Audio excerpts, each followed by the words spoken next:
The summer sun poured through the open windows, filling the living room with a warm, golden glow.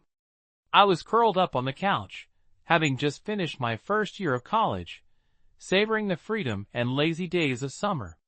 My mind was filled with thoughts, classes, friends, and the new family dynamics that had come with our parents' marriage last year. I was still getting used to having my stepbrother Noah in my life. He was 2 years older than me, confident and charming, with a natural ease that I both envied and admired, but we hadn't spent much time together yet. I thought about the awkward family dinners, the polite small talk, and the rare moments we crossed paths at home. Today, however, felt different. Noah had just gotten home from work, and I could hear him rummaging through the fridge in the kitchen, the sound of glass jars clinking and the fridge door opening and closing echoed through the house. As I listened to him moving about, a wave of curiosity washed over me. What was he up to? I stood up, my bare feet sinking into the soft carpet as I made my way to the kitchen. When I stepped in, I found him leaning casually against the counter, a towel draped over his shoulder, looking relaxed in his worn t-shirt and shorts. His hair was slightly disheveled, probably from running his hands through it, and there was a relaxed smile playing on his lips. "What are you up to?" I asked, leaning against the doorway, feeling a flutter of excitement in my chest that I couldn't quite place. "Just trying to figure out what to eat," Noah replied, glancing over his shoulder at me with a grin that made my stomach do a little flip. "Want to help?" "Sure, I could use a distraction," I said, stepping inside. As we started rummaging through the fridge together, I felt that familiar warmth between us beginning to form again. He handed me a jar of salsa, our fingers brushing for just a second, and I felt a jolt of something that made me want to stay close to him. After a few minutes of playful banter, we decided to make tacos. Noah took charge, guiding me through the process, showing off his cooking skills with a confidence that made me smile.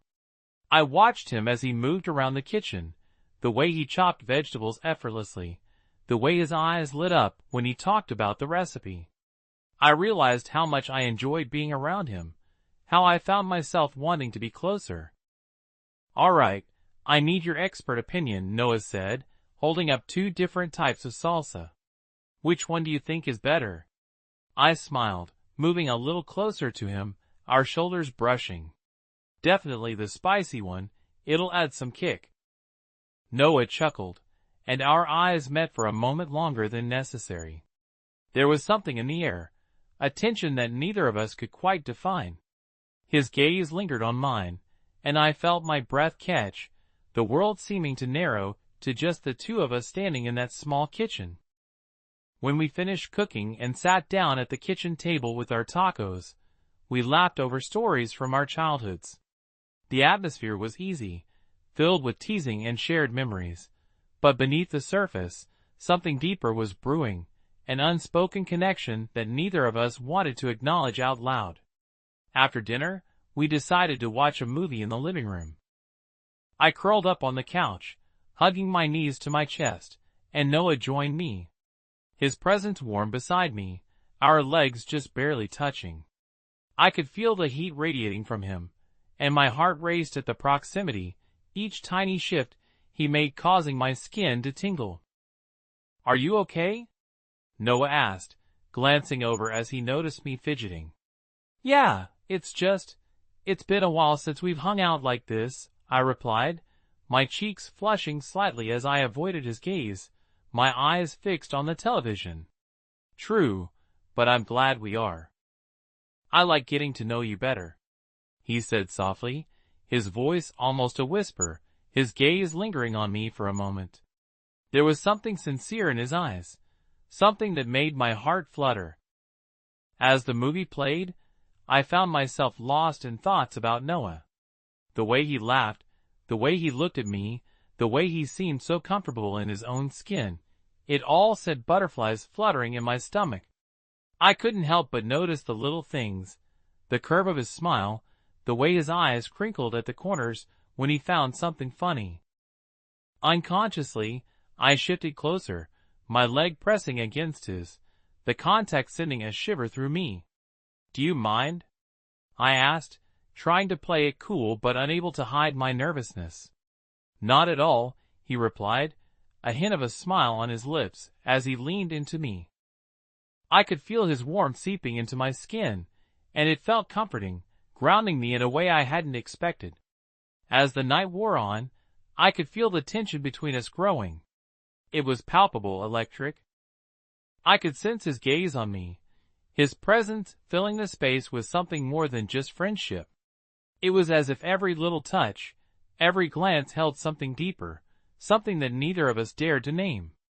In a moment of courage, I turned to Noah, my heart pounding in my chest, my palms suddenly feeling clammy. "Can I tell you something?" I asked, my voice barely above a whisper. "Of course," he said, his expression open and inviting, his eyes searching mine. "I've been thinking about us, about this dynamic," I started, my voice slightly shaky. "It's weird being step-siblings, but I feel like there's something more between us." My heart was racing as I spoke, my stomach churning with nerves. Noah's eyes widened slightly, and I held my breath, waiting for his response. The silence stretched between us, the tension almost unbearable. "I felt it too," he admitted, a smile breaking through, his eyes softening. "I just didn't know how to say it. This is all new for me too, but I can't ignore it." My heart raced as I processed his words, a rush of relief and excitement washing over me. "So what do we do?" I asked, my voice barely audible, my eyes locked on his. "I don't know," Noah replied, his voice low, almost a whisper. "But I want to explore this if you're open to it." There was something vulnerable in his expression, something that made my chest tighten.